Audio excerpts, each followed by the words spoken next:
दोस्तों, आज बहुत खुशी का दिन है। शहीद आजम भगत सिंह जी के जन्म दिवस पे आज आम आदमी पार्टी की यूथ विंग का गठन हो रहा है। जैसे आशुतोष भाई ने बताया कि अभी कुछ दिन पहले ही हम लोगों ने सोचा था कि यूथ विंग का गठन होना चाहिए, लेकिन हमें ये उम्मीद नहीं थी कि इतनी जल्दी इतने बड़े स्केल के ऊपर दिल्ली के हर वार्ड के अंदर आज यूथ विंग का गठन हो चुका है।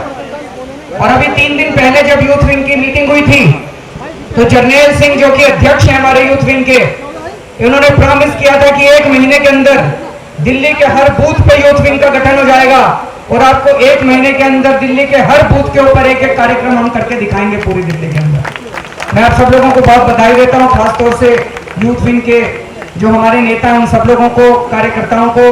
और आज जो ब्लड डोनेशन कैंप किया गया, संघर्ष, सेवा, निर्माण, ये तीनों चीजें गांधी जी ने भी बताई थी। तो हमें संघर्ष भी करना है, हमें सेवा भी करनी है, हमें निर्माण भी करना है। अभी अभी भाई भगवंत मान ने जो बात कही कि भगत सिंह जी एक किताब पढ़ रहे थे और अचानक उनको फांसी पे चढ़ना था, तो जब उनको बुलाने के लिए आए तो उन्होंने तो पन्ना मोड़ लिया और उन्होंने कहा कि अगले जन्म में यहीं से बात आगे शुरू करेंगे। तो दोस्तों, भगत सिंह ने जिस भारत का सपना देखा था, मुझे नहीं लगता आज हमारा वो भारत वैसे उनके सपने के अनुरूप है। अंग्रेज तो चले गए, लेकिन फिर भी वही अन्याय, वही शोषण, वही भ्रष्टाचार, वो सारा आज बरकरार है हमारे देश के अंदर। तो मैं उम्मीद करता हूं हमारी युवा विंग जो है, हम सब लोगों को आज यहाँ से शहीद आजम के भगत सिंह जी के जन्मदिन पे जो हम लोग इकट्ठे हुए हैं, यहाँ से कसम खा के जानी है कि जो अधूरा काम वो छोड़ के गए थे, उनको फांसी पे चढ़ना पड़ा, वो अधूरा काम भगत सिंह का हम अपनी जिंदगी में पूरा करने की कोशिश करेंगे। और अगर हमको पूरा ना कर पाए तो हम लोग भी फांसी पे चढ़ जाएंगे। हमारे आने वाली जनरेशन जो है, हमारी आने वाली पीढ़ियां, वो उस काम को पूरा करेंगी। एक कहावत सुना करते हैं, हर आदमी चाहता है भगत सिंह पैदा तो हो लेकिन मेरे घर में नहीं हो, पड़ोसी के घर में हो। सुनिए जी कहावत सब लोग। इस कहावत को बदलना है यूथ विंग को, अपनी यूथ विंग के हर कार्यकर्ता को, हर मेंबर को भगत सिंह बन के दिखाना है। उसे भगत सिंह की भावना भरनी है अपने अंदर, वही त्याग लाना है, तन मन धन सब कुछ देश के लिए समर्पित करना है। और हमें ऐसा माहौल पैदा करना है कि हर माँ ये सोचे कि भगत सिंह पैदा तो हो लेकिन मेरी कोख से पैदा हो, पड़ोसी के घर में, मेरी कोख से भगत सिंह पैदा होना चाहिए। अभी 3 दिन पहले जब यूथ विंग के सारे नेताओं की मीटिंग चल रही थी, मैंने उनकी मीटिंग में भी एक ही चीज कही थी, ये आम आदमी पार्टी की यूथ विंग है जी। हमारी डिक्शनरी के अंदर इम्पॉसिबल शब्द नहीं होना चाहिए, इम्पॉसिबल नहीं होना चाहिए हमारी डिक्शनरी के अंदर। पिछले 3 साल के अंदर इस देश में जो कुछ हो रहा है वो किसी चमत्कार से कम नहीं है। सोचो 4-5 साल पहले कोई सोच भी नहीं सकता था कि अन्ना हजारे जितना बड़ा आंदोलन हो जाएगा, अगस्त क्रांति हो जाएगी, लाखों करोड़ों लोग, युवा देश की सड़कों के ऊपर उतर के आ जाएंगे। किसी ने सोचा नहीं था जी, कोई सोच भी नहीं सकता था जिंदगी के अंदर। उसके बाद आम आदमी पार्टी बनी।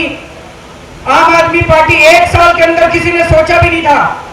ये मीडिया वाले भी कहते थे 3 सीट आएगी, 4 सीट आएगी। आम आदमी पार्टी ने 1 साल के अंदर दिल्ली की सत्ता पे कब्जा करके दिखा दिया। उसके बाद जब आम आदमी पार्टी बनी, हम लोग 2-3 साल से आंदोलन कर रहे थे, हम सारे कहते थे भ्रष्टाचार मुक्त भारत का सपना है, भ्रष्टाचार मुक्त भारत का सपना है। लेकिन आपस में बात किया करते थे, सोचते थे भारत भ्रष्टाचार मुक्त हो सकता है क्या? किसी को यकीन नहीं होता था कि भारत में भ्रष्टाचार खत्म हो सकता है। आपस में कई लोग तो कहते थे यार भारत के लोग तो जन्मजाति भ्रष्टाचारी है, ये देश सुधर नहीं सकता। लेकिन 49 दिन की सरकार में हमने दिल्ली से भ्रष्टाचार खत्म करके दिखा दिया था। तो इम्पॉसिबल शब्द नहीं होना चाहिए। ये जब मनमोहन सिंह जी, जब उसके पहले एनडीए की सरकार अटल बिहारी वाजपेयी जी के जमाने में जब ये कोयले की खदानें बांट रहे थे, उनको सोचा भी नहीं था उन्होंने कि एक प्रशांत भूषण आएगा और इनकी सारी कोयले की खदानें कैंसिल करा देगा एक दिन। तो ये इम्पॉसिबल शब्द हमारी डिक्शनरी में नहीं होना चाहिए। मेरे दादाजी कहा करते थे युवाओं में इतना जोश होना चाहिए कि धरती पे पैर मारे तो पानी निकल आए धरती के अंदर से। इतना जोश हमारी युवा विंग के अंदर होना चाहिए दोस्तों। कई लोग आते हैं, आप में से बहुत सारे लोग हैं जिन्होंने कई कुर्बानियां की हैं, दुकान बंद करके बैठे हैं, नौकरी छोड़ के बैठे हैं। कई बार मन में प्रश्न उठता है मुझे क्या मिला। कई लोग आते हैं मेरे से पूछते हैं जी मुझे क्या मिला, 2 साल हो गए पार्टी को लगे हुए, मुझे क्या मिला। जब भी ऐसी भावना आपके मन में आए कि मुझे क्या मिला, अपने सामने भगत सिंह को रख लेना। भगत सिंह को क्या मिला? भगत सिंह ने तो अपने लिए नहीं करा था। भगत सिंह फांसी पर चढ़ गया, उसको क्या मिला? तो अपने एक एक कार्यकर्ता को अपने मन में जब भी कमजोरी पैदा हो तो ये सामने रख लेना। निस्वार्थ भाव से काम करना है भाई साहब। लेकिन सारे इंसान हैं, स्वार्थ आ ही जाता है कहीं ना कहीं मन के कोने में। तो रोज मन के कोने में टटोल के देख लिया करो पूरे मन को, कहीं स्वार्थ तो नहीं आ गया, कहीं पद की लालसा तो नहीं हो गई, कहीं टिकट की लालसा तो नहीं हो गई। अब जैसे जैसे आप सत्ता की तरफ बढ़ोगे तो लालसा भी आदमी के अंदर आई जाती है। आपको बिल्कुल निस्वार्थ भाव से काम करना है। अगर निस्वार्थ भाव से काम करोगे तो परम आनंद प्राप्त होगा, और अगर स्वार्थ भाव से काम करोगे तो दुखी दुखी रहोगे, दुखी दुखी रहोगे। बाबा जी मेरे को क्या मिला? और बिल्कुल निस्वार्थ भाव से अपना तन मन धन लगा दो, ऊपर वाला आपके साथ है। आपके अंदर इतना आनंद मिलेगा कि आपको किसी आनंद की जरूरत नहीं पड़ेगी। दूसरी बहुत जरूरी है अनुशासन। अनुशासन बहुत जरूरी है। ऐसा नहीं होना चाहिए। अभी जैसे एक अन्ना जी ने एक और बात कही थी जो कि आजकल हमारे सबके ऊपर लागू होनी चाहिए, अपमान पीने की शक्ति। अभी 2 दिन पहले मेरे पास एक ईमेल आई कहीं से, कहते जी फलानी फलानी मीटिंग में फलाने फलाने नेता ने मेरी इंसल्ट कर दी, उस नेता को पार्टी से निकालो। मैंने उसका कोई जवाब नहीं दिया। तो 2 दिन बाद फिर उसकी ईमेल आई, कहते यही स्वराज है, स्वराज खत्म हो गया, पार्टी अपने मुद्दों से भटक गई। तुम्हारा किसी नेता ने, किसी वॉलंटियर ने किसी मीटिंग में अपमान कर दिया, यही स्वराज है? बताओ। उसके अपमान के लिए उस नेता को पार्टी से नहीं निकाला, उस वॉलंटियर को पार्टी से नहीं निकाला, तो इसका मतलब पार्टी मुद्दों से भटक गई। अन्ना जी कहते थे अपमान पीने की शक्ति होनी चाहिए। इसका क्या मतलब हुआ? इसका मतलब जब जब मेरा अपमान होगा, जब जब निजी अपमान होगा, उस अपमान की घूंट में पी जाऊंगा। लेकिन जब जब देश का अपमान होगा, जब जब समाज का अपमान होगा, तब तक मैं खड़ा होकर अपनी गर्दन कटाने के लिए तैयार हो जाऊंगा। देश के अपमान को बर्दाश्त नहीं करेंगे, समाज के अपमान को बर्दाश्त नहीं करेंगे, लेकिन अपने अपमान के लिए हम कभी नहीं लड़ेंगे। अपने अपमान की घूंट पिचेंगे। छोटी छोटी बातों के अंदर कुछ नहीं रखा।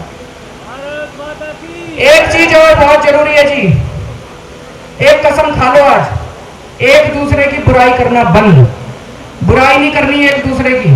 नहीं तो आधा टाइम इसने ऐसे नहीं करा जी, उसने ऐसे नहीं करा जी, फलाने ने ऐसे नहीं करा जी, ढिलके ने ऐसे नहीं करा जी। आज अगर इस देश को कोई सुधार सकता है तो एक ही पार्टी है जो पूरे देश के अंदर कोई उम्मीद नजर नहीं आती, वो है आम आदमी पार्टी। ये आप ही की पार्टी है, और ये कार्यकर्ताओं की पार्टी नहीं है, इस देश के लोगों की पार्टी। अकेली और आखिरी उम्मीद बची है अभी इस देश के अंदर फिलहाल, आम आदमी पार्टी। इस पार्टी में 100 कमियां हो सकती हैं, हजारों कमियां हो सकती हैं, लेकिन नीयत साफ है। और जब तक नीयत साफ है तब तक इस पार्टी से जुड़े रहना। इस पार्टी में, ये पार्टी एक तरह से बस है। हमारा गोल है, हमें अमृतसर पहुंचना है, हमें चंडीगढ़ जाना है। हमने एक बस पकड़ी, उस बस का नाम आम आदमी पार्टी है। अरे एक बात तो है, सारा दिन बस में बैठे बैठे चिल्लाते रहो, खिड़की टूटी पड़ी है, सीट टूटी पड़ी है। अरे जैसी भी है बस चंडीगढ़ तो पहुंच जाएगी, ठीक करा लेंगे, सीट खिड़की भी ठीक करा लेंगे, 100 कमियां हैं ठीक कर लेंगे अपने में। नीयत तो साफ है, दिशा की तरफ चल तो रहे हैं, बस चलते जाना। प्रश्न उठाना, लेकिन प्रश्नों की वजह से छोड़ मत देना। मैं हमेशा कहता हूं हम सारे जितने जुड़े हैं ना, ये हमारी हिंदू मैरिज है। जैसे हिंदुओं में पति पत्नी जिंदगी भर लड़ते रहते, छोड़ते नहीं है एक दूसरे को। अंग्रेजों में छोड़ देते, 2 दिन लड़ाई हुई छोड़ के चले जाते हैं। हम लड़ेंगे, कटेंगे, मरेंगे, लेकिन छोड़ के नहीं जाएंगे एक दूसरे को। ये हाँ, केजरीवाल को भी नहीं छोड़ के जाएंगे। तो दोस्तों आज मैं 4-5 चीजें आपके सामने रखना चाहता हूं, युवाओं के सामने। शहीद भगत सिंह जी का जन्मदिन है, खाली हाथ नहीं जाएंगे यहां से, कुछ ना कुछ आज वचन लेके जाएंगे। सबसे पहला वचन,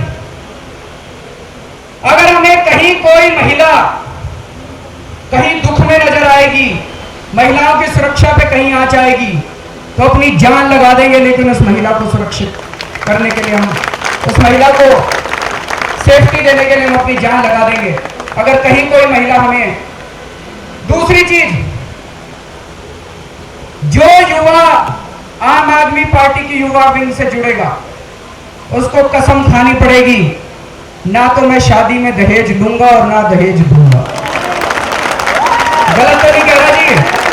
किसी की शादी फंस जाए तो आ जाना, फिर बात करनी, उनके ससुराल वालों को समझाएंगे जी, बिठाएंगे दोनों को साथ साथ, किसी की शादी टूटने नहीं देंगे इस वजह से। तो एक कसम खानी है, मैंने भी नहीं लिया था जी दहेज, इनमें से कई लोगों ने नहीं लिया था, तो कसम खानी पड़ेगी। तीसरी चीज, शादी करेंगे तो सिंपल करेंगे। आजकल ये बड़े बड़े, इतने बड़े बड़े पंडाल करोड़ों रुपए खर्च देते हैं जी, बड़ा दुख होता है। गलत तो नहीं कह रहा भाई साहब? करोड़ों रुपए खर्च देते हैं। तो आम आदमी पार्टी के युवा विंग से जो जुड़ेगा उसको सिंपल और साधारण शादी करनी पड़ेगी। अब सिंपल से मेरा, उसमें मैं डिटेल में नहीं जाऊंगा, आप जितना कम से कम कर सके उतना कम से कम करने की कोशिश करना। चौथी चीज, नशा पता। आज पूरा पंजाब नशे की चपेट के अंदर है। पूरे पंजाब के युवा को अकाली दल वालों ने, नेताओं ने, वहां पे पूरा ड्रग्स का रैकेट चल रहा है, नशे का रैकेट चल रहा है, चारों तरफ ड्रग्स ही ड्रग्स, पूरे के पूरे गांव बर्बाद हो गए हैं। पूरा का पूरा युवा बेरोजगार बैठा है क्योंकि वो कहीं अब काम ही नहीं कर सकता नशे की चपेट में, और वो धीरे धीरे नशा अब दिल्ली के अंदर भी आ रहा है। मैं अपनी विधानसभा में घूमता हूँ और कई लोग बताते हैं कि रात को उस कोने के अंदर बड़े आराम से नशा मिलता है जी, वहां नशा मिलता है जी, यहाँ नशा मिलता है जी। इस नशे को अपने को बंद करना है, इस नशे के खिलाफ अपने को लड़ाई लड़नी है। और आखिरी चीज, धर्म और जात के नाम पे जो ये पार्टियां समाज को बांटने की कोशिश करती है, उसको हम प्यार और मोहब्बत की राजनीति से खत्म करने की कोशिश करेंगे। जातिवाद खत्म करेंगे और घर घर तक ये लेके जाएंगे जो गीत है, ईश्वर अल्लाह तेरो नाम, सबको सन्मति दे भगवान। ये हमारी पार्टी का मोटो होगा। अंत में एक छोटी सी चीज, ये पार्टी और कुछ कराओ ना कराओ, मेरे को याद आ रहा है आज से 4 साल पहले, सोच के देखो, लोग देश को भूल गए थे, देशभक्ति को कोई याद ही नहीं करता था। झंडा 15 अगस्त और 26 जनवरी को दिखाई देता था। अन्ना आंदोलन के टाइम में और आम आदमी पार्टी ने इस झंडे को और देशभक्ति की भावना को, झंडे को हर हाथ में दे दिया और देशभक्ति की भावना को हर आदमी के सीने में पैदा कर दिया। तो दोस्तों, मेरी रिक्वेस्ट है, मैं कार्यक्रम देना चाहता हूं जर्नैल सिंह जी को कि, और विशेष को 2 अक्टूबर को सवेरे हमारे हर वार्ड के अंदर घंटे 2 घंटे के लिए अगर प्रभात फेरी झंडे लेके अपने अपने हाथ में और देशभक्ति के गीत गाते हुए अगर अपने अपने वार्ड में हर गली के अंदर हम लोग घूम जाएं, तो मुझे लगता है उस देशभक्ति की भावना को हम फिर से जगाएंगे। और मेरा तो मन कहता है ये केवल 2 अक्टूबर नहीं, उसके बाद हर इतवार को सुबह 1-1 घंटा अपने को घूम जाना चाहिए हर, ताकि वो देशभक्ति की भावना, जब देश के लिए समर्पित नहीं होगा इस देश का आदमी, जब देश से प्यार नहीं होगा, तो फिर आदमी स्वार्थ के अंदर आ जाता है। फिर आदमी ये देखता है कि इसमें से मैं क्या निकालूं। तो देश के लिए हमें देशभक्ति की भावना भी पैदा करनी है। आप सब लोगों का बहुत, अभी जैसे मनीष ने बताया, जितने लोग बैठे हैं, इसके बाद सब लोगों को अपना ब्लड डोनेट करने के लिए अंदर जाना है। तो आप लोगों का बहुत बहुत शुक्रिया। Thank you so much. God bless you.